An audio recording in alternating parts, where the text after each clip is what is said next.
नमस्कार संस्कृत के प्रिय विद्यार्थियों, आप सभी का बहुत बहुत स्वागत है मैग्नेट ब्रेन्स पर। मैं पंकज तिवारी। जैसा कि मैंने आपसे वादा किया था कि मैं बहुत जल्द आपके लिए बहुविकल्पीय प्रश्नों का संग्रह करके आऊंगा, तो आज वो समय आ गया है। सूक्ति सौरभम पाठ के हम लोग पढ़ने वाले हैं मल्टीपल चॉइस क्वेश्चन MCQs। तो आप लोग तैयार हैं? अगर तैयार हैं तो मुझे कमेंट सेक्शन में जरूर दीजिएगा। वीडियो को लाइक करें, अपने मित्रों तक शेयर जरूर करें। आप सभी को मालूम है कि मैग्नेट ब्रेन्स के द्वारा कक्षा 6वीं से लेकर के कक्षा 12वीं तक के हिंदी मीडियम और इंग्लिश मीडियम के बहुत ही सुंदर तरीके से शिक्षकों के मार्गदर्शन में नोट्स तैयार किए गए हैं। वो नोट्स आपकी परीक्षा में उत्कृष्ट और उत्तम अंक लाने में आपकी मदद करेंगे।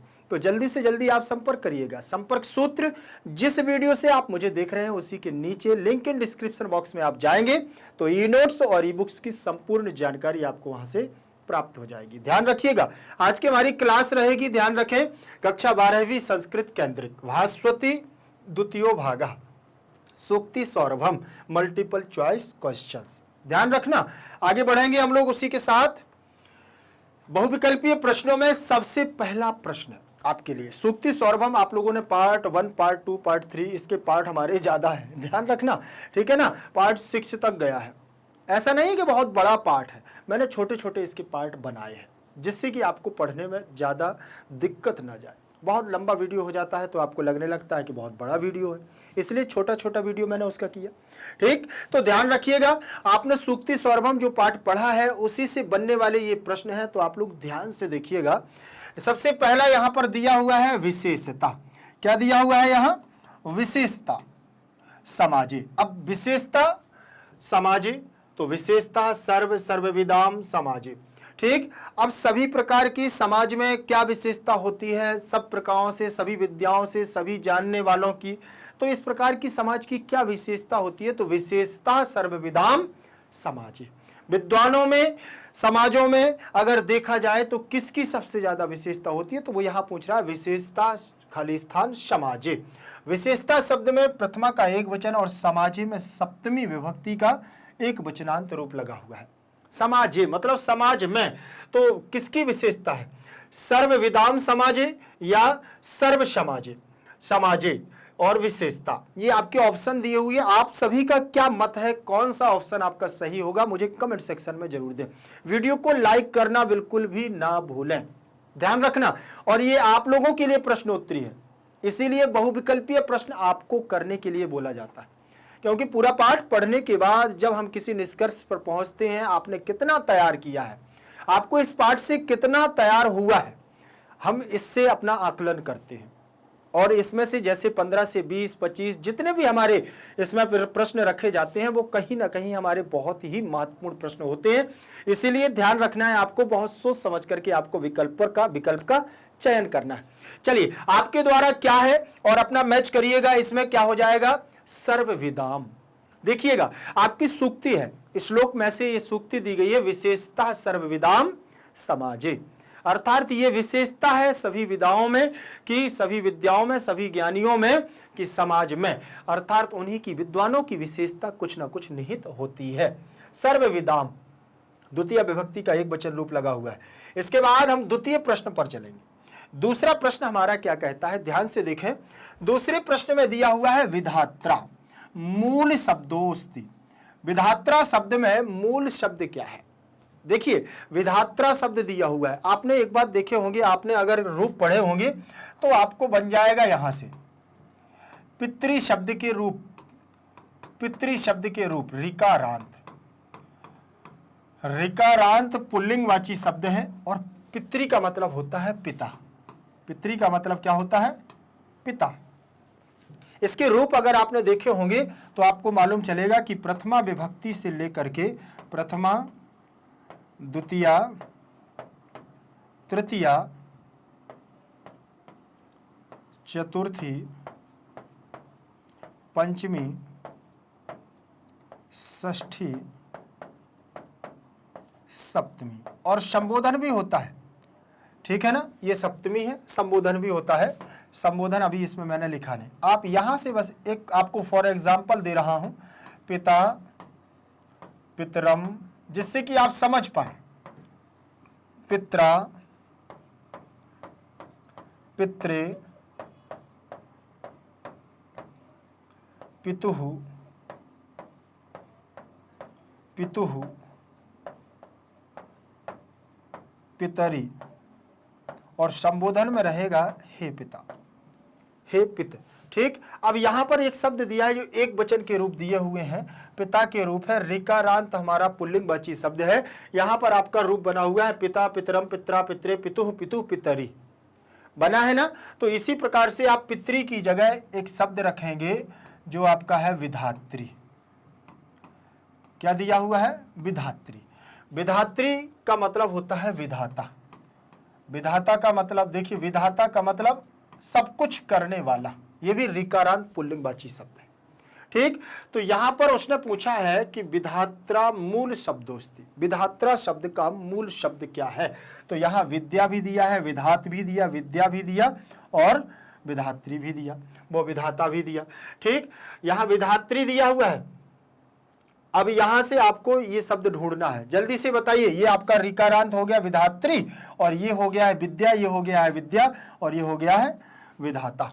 ठीक, अब यहां से आप ये बताएंगे कि कौन सा पद आपका इसमें बनेगा। तो यहां पर विधात्री शब्द का आप चयन करेंगे तो ऐसे बनेगा विधाता, विधातरम, विधात्रा, विधात्रे, विधातु, विधातु, विधातरी।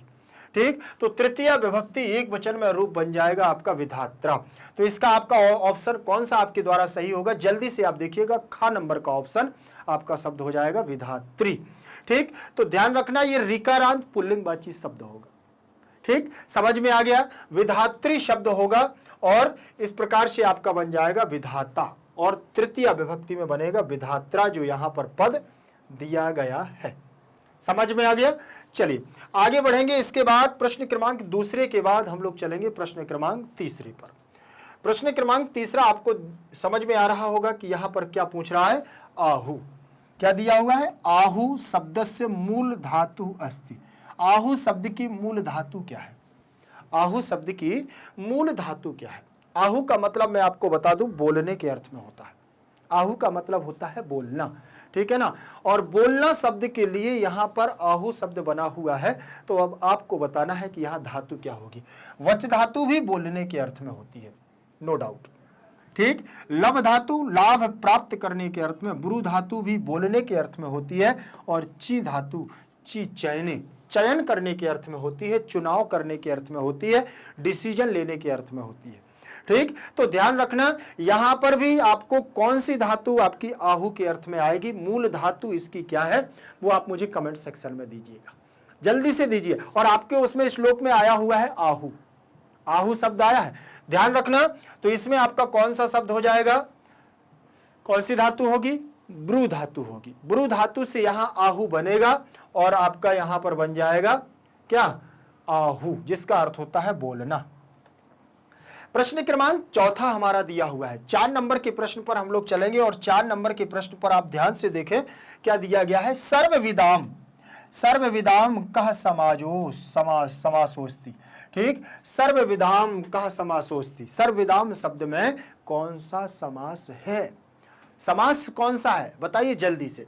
सर्वविदाम समाजे, आप लोगों ने पूरा सूक्ति पढ़ी होगी कि विशेषतः सर्वविदाम समाजे, पूरे पाठ में से सूक्ति उठाइए, सबसे पहला प्रश्न याद करो तो सब कुछ समझ में आ जाएगा। सर्व यहां पर देखें विदाम में द्वितीय विभक्ति लगी हुई है। अब यहां पर जब आप देखेंगे तो कह माने कौन सी, समास माने समास है, तो नई समास होगा क्या? बहुब्रीहि समास, तत्पुरुष समास, द्विगु समास। आप बताएंगे इसमें कौन सा समास होगा, जल्दी से कमेंट सेक्शन में आप लोग देते जाइएगा। नहीं अगर मालूम है तो अपने मित्रों से पूछिएगा, शेयर करिएगा जल्दी से। नई समास का मतलब होता है जो कभी हुआ ही ना हो और जिसमें अ उपसर्ग के रूप में आता है, वो नई समास का सूचक होता है। इसके बाद बहुब्रीहि समास, अनेक अन्य पदार्थ है बहुब्रीहि, जहां पर अन्य पदार्थ की गणना की जाए, अन्य पदार्थ के बारे में संकेत दिया जाए, वहां बहुब्रीहि समास होता है। तत्पुरुषा प्रायण उत्तर पद प्रधान तत्पुरुषा, जहां पर प्रायः उत्तर पद प्रधान होता है वहां तत्पुरुष समास होता है। फिर द्विगु समास, संख्या वो द्विगुरेक वचनम, द्विगु समास एक वचन में होता है, और संख्या पूर्वो द्विगु, जिसमें संख्या पूर्व में हो तो संख्यावाची द्विगु होता है। तो यहां पर देखो संख्या भी नहीं है और आ उपसर्ग भी नहीं लगा है, तो ऊपर का तो ये चला गया है, ये चला गया है। ठीक, अब आपके पास 50-50 की लाइफ लाइन में से 2 चले गए हैं, अब आपके पास 2 बचे हुए, 2 में से आपको चयन करना है। तो सर्वविदाम में आपका कौन सा समास होगा? तो जल्दी से देखिए, सर्वविदाम का मतलब होता है सब कुछ जानने वाला, अर्थात तीसरे अन्न को पद को प्रदान करने वाला, तो बहुव्रीहि पद हमारा इसमें समास हो जाएगा। ध्यान रखेंगे।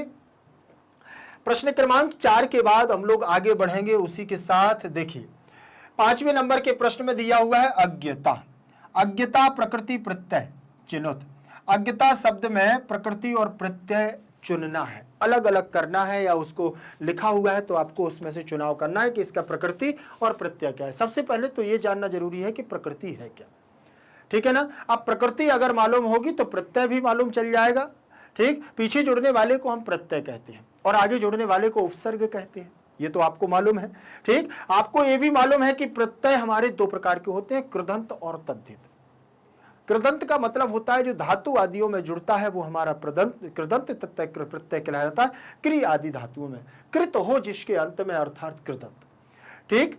और फिर इसके बाद जो होता है तद्धितांत। तद्धितांत का मतलब होता है जिनके अर्थ वो संज्ञा सर्वनाम विशेषण आदि के पीछे जुड़ने वाले से हम प्रत्ययों को तद्धितांत प्रत्यय कहते हैं, ठीक। तो यहां पर आपको देखना है प्रकृति मतलब धातु मूल शब्द और प्रत्यय का मतलब होता है जो पीछे जुड़ता है, ठीक। अब यहां पर देखें अज्ञ प्लस तल प्रत्यय दिया हुआ है, अज्ञ प्लस ता प्रत्यय दिया है, अज्ञ प्लस ता प्रत्यय दिया है और आई प्लस कित प्रत्यय दिया है। समझ में आ गया? आपके अनुसार क्या इसमें होने वाला है, जल्दी से देखें।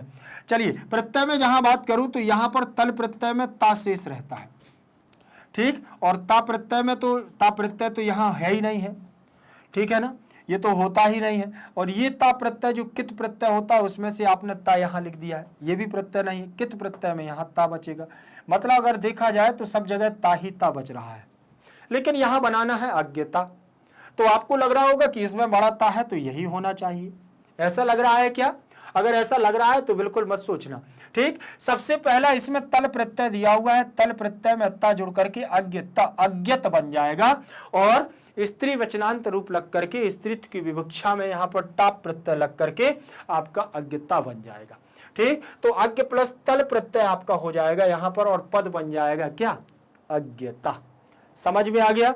तल प्रत्यय बहुत बार आपको ऐसा मिलेगा, तल प्रत्यय जहां तल प्रत्यय कोई ला नहीं बचता है इसमें शेष, इसमें आपका ता शेष बचेगा और ध्यान रखना इसमें और आ जुड़ जाता है तो स्त्रीत्व की विवक्षा आपकी हो जाती है। इसके बाद प्रश्न क्रमांक हमारा 6 दिया हुआ है। प्रश्न क्रमांक 6 को आप ध्यान से देखें, लिखा हुआ है लभन्ते इति क्रियापदस्य कर्तृपदम किम। लभन्ते का मत देखिए, लभन्ते लभते लभेते लभन्ते, सीधे सीधा पद बनता है, लभते लभेते लभन्ते। लभ धातु आत्मनेपदी धातु है। लभ धातु कैसी है? आत्मनेपदी धातु है। अच्छा आपको मालूम होना चाहिए धातुएं भी हमारी 2 प्रकार से कार्य करती हैं, एक तो परस्मैपदी धातुएं और आत्मनेपदी धातुएं। लकार हमारे 10 होते हैं, 10 लकारों को हम विभाजित करते हैं परस्मय पद में भी और आत्मनेपद में भी। कुछ धातुएं मूल रूप से आत्मनेपद में काम करती हैं और कुछ धातुएं मूल रूप से हमारी परस्मय पद में काम करती हैं और कुछ धातुएं हमारी उभयपदी भी होती हैं जो दोनों में बनती हैं, ठीक। हालांकि लव धातु हमारी जो बनती है वो आत्मनेपद में ही होती है। लट लकार प्रथम पुरुष बहुवचनांत रूप है हमारा लभन्ते, जो बनता है लभते लभेते लभन्ते। जैसे सेव धातु भी हमारी आत्मनेपद है तो सेवते सेवेते सेवन्ते ऐसे बनता है। तो यहां पर बहुवचनांत रूप है और इस क्रियापद का कर्तृपद पूछ रहा है, मतलब कर्ता क्या है। पूरे पाठ में आपको ये लभन्ते पद किसके लिए आया हुआ है, ठीक। ही के लिए आया हुआ है कि सा के लिए आया है कि प्रसिद्धम के लिए कि विद्या के लिए, आपके अनुसार क्या है? अगर आप पुस्तक को खोले हैं तो आप प्रश्न में से आप उससे देख करके भी बता सकते हैं। बस आपको मैं ये जानना चाहता हूं कि आप लोग ध्यान से उसको पढ़ रहे हैं कि नहीं, बस, ठीक। आपके उसी से श्लोक से ये क्वेश्चन दिया गया है, ठीक। लभन्ते इति क्रियापदस्य कर्तृपदम क्यों, लभन्ते पद के लिए यहाँ कौन सा कर्ता प्रयोग किया गया, किसने यहां पर प्राप्त करने की बात की है? तो आपको मालूम है कि इस पाठ में बताया गया है कि विद्या ददाति विनयम, विद्या की बहुत सारी चर्चाएं की गई हैं। तो ऐसा कुछ अगर हो तो आप लोग टिक कर सकते हैं, जल्दी से आप लोग टिक कर सकते हैं और यहां पर मैच भी करते जाना है कि किस किस का आंसर सही है। तो वो भी आप दोबारा से कमेंट करेंगे कि किस किस का आंसर सही है। वीडियो को लाइक करते हुए मित्रों तक भी शेयर करिए, उनसे भी पूछने की कोशिश करिए, ठीक है। चलिए, तो मतलब विद्या लवंती। अब यहां विद्या शब्द दिया हुआ है तो ये भी आप देखना बहुवचनांत रूप लगा हुआ है। ठीक, ये भी आपका बहुवचनांत रूप लगा हुआ है। और विद्या लवंते कर्ता के साथ में क्रिया भी बहुवचनांत होगी। प्रश्न क्रमांक 6 के बाद प्रश्न क्रमांक 7 पर चलेंगे। प्रश्न क्रमांक 7 देख रहे होंगे आप, लिखा हुआ है दोषेषु यत्ना सुमहाना। दोषेषु माने होता है दोषों में। दोष मतलब क्या होते हैं? अवगुण। दोष का मतलब क्या होता है? अवगुण। दोषेषु यत्न सुमहाना, जो अवगुणों में भी क्या है? यत्न माने प्रयास करते हैं, सुमहान अर्थात वह क्या है? सुमहान। दोषेषु यत्न खलानाम सुमहान। बताइए, दोषेषु यत्न सुमहान खलानाम। खलानाम मतलब दुष्ट, ठीक है ना। दोषी व्यक्ति भी होता है, वो अपने आप को सुमहान मानता है, महान, मैं। अवगुण होते हुए भी अपने आप को क्या मानता है? मैं सबसे बड़ा, महान। तो ऐसे व्यक्ति खला नाम, खलों को क्या होते हैं? ऐसे व्यक्ति खल। आपके उसमें श्लोक में दिया हुआ है, उसकी भी ये पंक्ति के रूप में है। ठीक, देखें, दोषेषु में सप्तमी विभक्ति का बहुवचनांत रूप है यत्न। जो यत्न हमारी धातु है उससे ये बना हुआ है, और ये प्रथमा का एक वचन रूप लगा है। अगर आपने देखा होगा कि जैसे हम लोग देखते हैं ना, एक पद होता है प्रयत्न। प्रयत्न का मतलब क्या होता है? कोशिश करना। तो यत्न धातु में प्रा उपसर्ग लग करके प्रयत्न बनता है। ठीक, सुमहान एक हमारा शब्द दिया हुआ है, अच्छा, महान। खला नाम, खल, खल दुष्ट। ठीक, तो खला नाम में आपकी षष्ठी भक्ति का बहुवचनांत रूप लगा हुआ है। प्रश्न क्रमांक 7 के बाद हम लोग आगे बढ़ेंगे, और प्रश्न क्रमांक 7 के बाद दिया हुआ है हमारा प्रश्न क्रमांक 8, जिसमें लिखा हुआ है सठा। सठा शब्द से को अर्था। अब ये तो मैं आपको बताने वाला नहीं हूं। सठ शब्द आपने देखा होगा, सठ का मतलब क्या होता है? ठीक, सठ का मतलब होता है बिल्कुल से मंद, बिल्कुल से ठस बुद्धि, जिसे हम बोलते हैं ठस बुद्धि, जानते हैं ना, मतलब मूढ़ बुद्धि, मूर्ख बुद्धि, धूर्त। बार बार जितना कुछ कहा जाए वो उसको स्वीकार ही नहीं करता, वही कहलाते हैं सठ। ठीक है ना। तो यहां पर देखें, सठा शब्द दिया हुआ है, शब्दस्य को अर्थ। इसका क्या अर्थ होगा? तो सरल अर्थ होगा, मूर्ति होगा, धूर्त होगा, चालाक होगा। जल्दी से आप बताइए, आपके द्वारा इसमें क्या है सबसे सटीक अर्थ? और ये शब्दार्थ में से प्रश्न आपका आया है।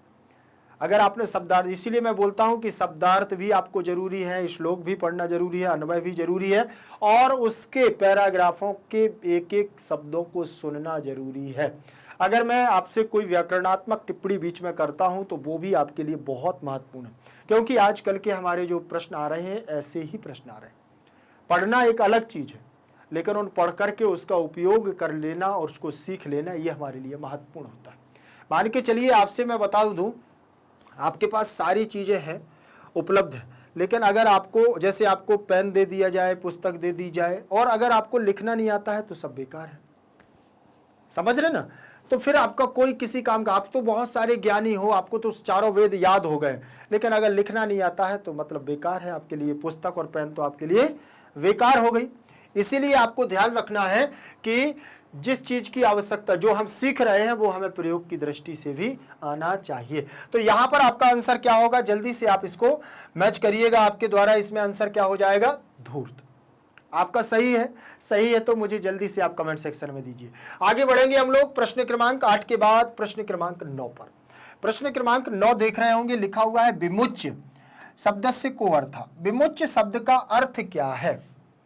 मैं देखिए, मैंने जो यहाँ प्रश्न दिए हैं वो ऐसे प्रश्न दिए हुए हैं कि जो हमारे कहीं ना कहीं प्रश्न में भी आए हुए हैं। आपकी जो सॉल्यूशन है ना आपका अभ्यास का, उसमें ये सारे प्रश्न कहीं ना कहीं आपको मिलेंगे। वो परिवर्तित रूप मिले बात अलग है, लेकिन यहां पर मैंने आपको जो इसमें बहुविकल्पी के रूप में, एमसीक्यूज के रूप में दिए हैं, बहुत सुंदर तरीके से आप देखें कि इसमें लिखा हुआ है विमुच्य। विमुच्य का मतलब होता है कि इसमें उसका अर्थ पूछा गया है। विमुच्य तो बी उपसर्ग लगा है और मुच धातु लगी हुई है। बी उपसर्ग पूर्वक मुच धातु ल्यप प्रत्यय से बनता है विमुच्य। ठीक, अब यहां पूछ रहा है दुष्टों का छोड़कर पर्वत या डूबा हुआ। आपके द्वारा आंसर क्या है? जल्दी से मुझे दीजिए कमेंट सेक्शन में। आंसर क्या हो जाएगा आपके द्वारा? यहां पर विमुच्य का आंसर क्या होगा? तो चलिए आपको बता दें, मुक्त होने की बात है। मुच धातु मुक्त होने के अर्थ में होती है, तो मुक्त का मतलब छोड़ करके, दूर जा करके, छोड़ना, छोड़कर। तो यहां हो जाएगा आपका विमुच्य। विमुच्य शब्द से अर्थ। आगे बढ़ेंगे, प्रश्न क्रमांक 9 के बाद हम लोग चलेंगे सज्जना नाम। सज्जना नाम प्रकृति प्रत्यय विभागम कुरुतो। सज्जना नाम, अब सज्जना नाम शब्द दिया हुआ है तो इसका प्रकृति और प्रत्यय अलग अलग करना है। चलो भैया, प्रकृति में आपको बता चुका हूं कि मूल शब्द से बनने वाले शब्द को ही हम उसकी मूल शब्द की धातु को या शब्द को प्रकृति कहते हैं, और प्रत्यय जो पीछे जुड़ने वाला होता है उसे हम प्रत्यय कहते हैं। आपको इसमें से ढूंढना है। देखिए, तो यहां पर लिखा हुआ है सज्जन प्लस तल, सज्जन प्लस ता, और सज्जन प्लस कित, और सज्जन प्लस ता। अब इसमें भी आपको ध्यान रखना है कि इसमें क्या क्या बचता है। इसमें ता बचेगा, इसमें ता, इसमें ता, और इसमें ता। ठीक, तो चलिए अब आप इसके आधार पर बताएंगे कि इसमें आपका प्रत्यय क्या होगा। अभी पीछे वाले को आपने देखा होगा तो आपको कुछ ना कुछ समझ में आएगा। ठीक, जो सज्जना नाम शब्द बना हुआ है उसके आधार पर अगर कुछ आपको थोड़ा भी स्मरण आ रहा है तो जल्दी से आप लोग टिक कर सकते हैं और आपका आंसर सही हो जाएगा। इसमें भी देखिए, अब यहां जो दिया हुआ है सज्जना नाम बना हुआ है, बोले सर इसमें ता तो कहीं आता नहीं है, ये भी समस्या होती है। तो सज्जन शब्द से पहले सज्जनता बनेगा। ठीक ठीक, क्या बनेगा? सज्जनता। विशेषण पद है, किसी की विशेषता को दर्शा रहा है सज्जना नाम। ठीक, तो यहां पर सज्जन प्लस ता से बनेगा हमारा सज्जनता। फिर ये रूप चलते हैं हमारे सज्जन के, सज्जना नाम षष्ठी विभक्ति का बहुवचनांत रूप लगा, तो सज्जनता बनेगा इससे सज्जना नाम तल प्रत्यय से। ठीक, फिर आगे बढ़ेंगे हम लोग। चलिए प्रश्न क्रमांक 10 के बाद हम लोग आगे बढ़ेंगे और लिखा हुआ है 11वें प्रश्न में अमृतम। क्या दिया हुआ है? अमृतम इति पदस्य किम पर्याय पदम अत्र। पर्यायम अत्र प्रयुक्तम। यहां पर अमृतम शब्द का जो पद है अमृतम, इसका पर्याय पद क्या है? पर्यायवाची समझते हैं, एक जैसे शब्द को देने वाला, एक जैसे अर्थ को देने वाला, जिनका एक ही अर्थ निकले उसे पर्याय कहते हैं, और जिसका विपरीत अर्थ निकले उसे विपर्याय पद कहते हैं, अर्थात विलोम पद कहते हैं। ठीक, आप आगे बढ़े। चलिए, इसमें अमृतम शब्द दिया हुआ है तो हलाहलम। क्या दिया हुआ है? हलाहलम। ठीक, विषम, सुधा, गरलम। आपको कुछ यहां समझ में आ रहा है? हलाहल आपको मालूम है भगवान शिव के द्वारा हलाहल का पान किया गया था जब समुद्र मंथन हुआ, और समुद्र मंथन से निकले हुए उस हलाहल को किसने पान किया? भगवान शिव, भोले के द्वारा, महाकाल के द्वारा उस हलाहल का पान किया गया, इसलिए उनका नाम पड़ा नीलकंठ, क्योंकि कंठ में उन्होंने उसको वास कर लिया था। ठीक, तो हलाहल। और विष क्या होता है? विष उसी का छोटा रूप। हलाहल सबसे बड़ा रूप है, इसलिए तो यहां देखो सबसे बड़ा दिख रहा होगा हलाहल। ठीक, विष। फिर यहां गरल दिया हुआ है, गरल का मतलब भी विष ही होता है, मतलब ये तीनों तो विष हो गए हैं, और ये अमृतम का मतलब अमृत होता है। तो अब तो सही हो जाएगा। बताओ फिर जल्दी से कमेंट सेक्शन में इसका आंसर क्या हो जाएगा। ठीक है ना, अमी, पीयूष, सुधा, अमृतम, ये सब किसके पर्यायवाची हैं? अमृत के पर्यायवाची हैं, जिसके लिए पूरा समुद्र मंथन हुआ, जिसके लिए पूरा समुद्र मंथन हुआ भैया। चलिए आगे चलेंगे, प्रश्न क्रमांक 11 के बाद हम लोग बढ़ेंगे आगे प्रश्न क्रमांक 12 पर। सुमहान इत्यस्य किम विशेष्यम। सुमहान शब्द है, ये किसका इसका विशेष्यम, किम विशेष्यम, ये किसकी विशेषता है, किसका विशेष है? जल्दी से बताएं। निरीक्षते, विमुच्य, सुधा, यत्ना। जल्दी से, इत्यस्य किम विशेष्यम, इसका विशेष्य क्या है? ये सुमहान तो आपका विशेषण हो गया है, इसका विशेष्य क्या है? कौन है सुमहान? जल्दी से बताएं। तो यत्न सुमहान, बहुत प्रयास, सुमहान बहुत बड़ा प्रयास करना।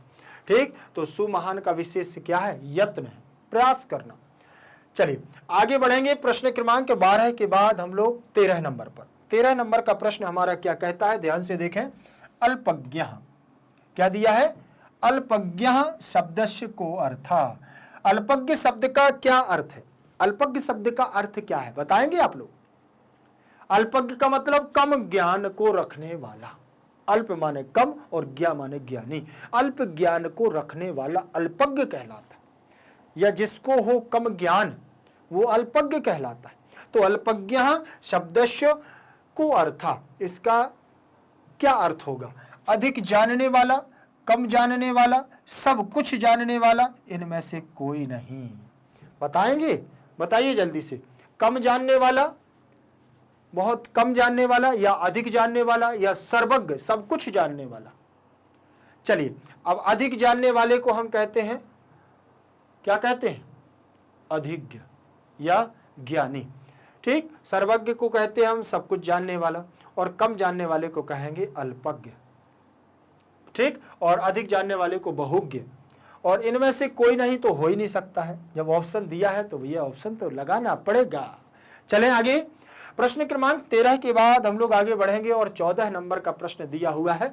लिखा है लभन्ते अतितराम इति पदस्य संधि विच्छेदम कुरुत। लभन्तेति तराम, लभन्तेति तराम इति पदस्य संधि विच्छेदम कुरुत। इसका संधि विच्छेद करना। चलो भैया संधि विच्छेद करते हैं, बहुत की है पाठ में, अब इसमें भी कर लेते हैं। एक तो क्या दिक्कत है, देखिए यहां पर आप देख रहे होंगे लभन्ते अतितराम, लभते अतितराम, लभसे अतितराम, लभन्ते अतितराम। आपके द्वारा क्या आंसर होगा? चलिए जल्दी से, ये वाला होगा कि ये। अब लभते तो इसमें ना नहीं है, इसमें ना नहीं है, तो भैया इन दो को तो मैं काटे दे रहा हूं, कट कर दिया आपको। अब 50-50 में से अब आपको 50-50 लाइफ लाइन आप यूज करिए और बताइए जल्दी से। आपको ही बताना है। आपके पास ऑप्शन में देखिए एक लास्ट वाला ऑप्शन दिया है, एक पहला वाला। अब इसमें से क्या होने वाला है? चलिए अब मैं आपको यहां सिद्ध करके दे रहा हूं, तो आप लोग बता देना यहां पर हमारी संधि कौन सी होगी। अगर किसी को संधि मालूम है तो वो संधि भी लिख सकता है कमेंट सेक्शन में। ठीक, चलिए यहां लिखा हुआ है आपका लभन्ते प्लस अतितराम। ठीक, तो यहां पर आपकी पूर्व रूप संधि होगी। कौन सी संधि होगी? पूर्व रूप। एंगः पदांताद दति, एंगः पदांताद, एंगः पदांताद दति दिया हुआ है। एंगः पदांताद दति जो सूत्र दिया हुआ है हमारा, इसके द्वारा यह कहा गया है कि पहले पद में अगर ए और ओ, ए और ओ यदि आपका दिया हुआ है पहले पद में, और उसके बाद दूसरे पद में अगर आकार आता है तो उसका खंडाकार में परिवर्तन कर देते हैं। लभन्ते और अतितराम का आ इसमें आप ऐसे जोड़ देंगे, अतितराम, तराम दिया हुआ है, अतितराम, लभन्ते तितराम। ठीक, तो यहां पर आपकी पूर्व रूप संधि हो जाएगी। आप बताइए जल्दी से, आपके द्वारा कौन सा ऑप्शन टिक किया गया है? जल्दी से बताइए। चलिए आगे बढ़ें और मैच करिएगा, आपका ऑप्शन सही है या गलत। जल्दी से देखें, इस लास्ट वाला हमारा सही होगा क्योंकि इसमें मां देखिए अनुस्वार के रूप में नहीं है, अर्थात मां हमारा पूरा है। यहां पर लास्ट में हलंत के रूप में है, इसीलिए यहां पर हमारा घ नंबर का ऑप्शन सही होगा। आगे बढ़े, इसके बाद हम लोग चलेंगे आगे। दिया हुआ है हमारा, देखिए प्रश्न क्रमांक 15 नंबर का। प्रश्न क्रमांक 15 नंबर का आप देखेंगे, लिखा हुआ है सूक्ति रसम। क्या लिखा है? सूक्ति रसम। सूक्ति रसम इति पदस्य समास विग्रहम कुरु। सूक्ति रसम इति समास विग्रहम कुरु। सूक्ति प्लस रसम, सॉरी समास विग्रह करना है, यहां संधि विच्छेद नहीं करना। ठीक, समास का विग्रह करना है तो सूक्ति रसम, सूक्ति नाम रसम, या सूक्ति नाम रस, सूक्ति ना रसम। जल्दी से बताएं, सूक्ति सुंदर उक्तियों का रस, सुंदर उक्तियों का रस तो षष्ठी विभक्ति लग जाएगी। ठीक, सुंदर उक्तियों का रस, तो यहां पर आपकी षष्ठी विभक्ति का बहुवचनांत रूप लगेगा सूक्ति नाम। का ऑप्शन आ रहा है ना, और का ऑप्शन आएगा तो हम लोगों को देखना पड़ेगा यहां पर का ऑप्शन मतलब का हमारा जो कारक चिन्ह आ रहा है। का ऑप्शन का मतलब क्या होता है? कारक चिन्ह का आना। तो सूक्ति नाम माने होता है सूक्ति, सूक्तियों का रस, क्योंकि षष्ठी विभक्ति का कारक चिन्ह क्या होता है? का, के, की, ना, ने, नी, रा, रे, री। कारक चिन्ह भी याद रखने पड़ते हैं, इसलिए षष्ठी विभक्ति का बहुवचनांत पद यहां लग जाएगा। आप लोगों के द्वारा यहां पर इसमें सूक्ति रसम में क्या लगाया गया है मुझे कमेंट सेक्शन में जरूर, मित्रों तक जरूर शेयर करिए, क्योंकि मित्र जब एक दूसरे से हम लोग बातचीत करते हैं तो और ज्यादा हम लोगों का क्लियर हो जाता है। यहां तो मैं मैच करवा रहा हूं, बता भी रहा हूं, तो आप लोग इससे तो देख रहे हैं, बहुत अच्छी बात है।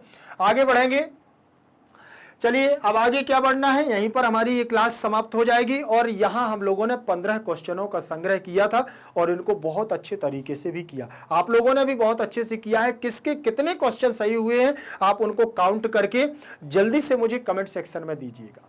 किसके कितने गलत हैं, जिसके गलत हैं वो भी आप दे सकते हैं, फिर दोबारा से जब आप इसको पढ़ेंगे तो आपके एक भी क्वेश्चन गलत नहीं होंगे, ये मैग्नेट ब्रेन्स का वादा रहा।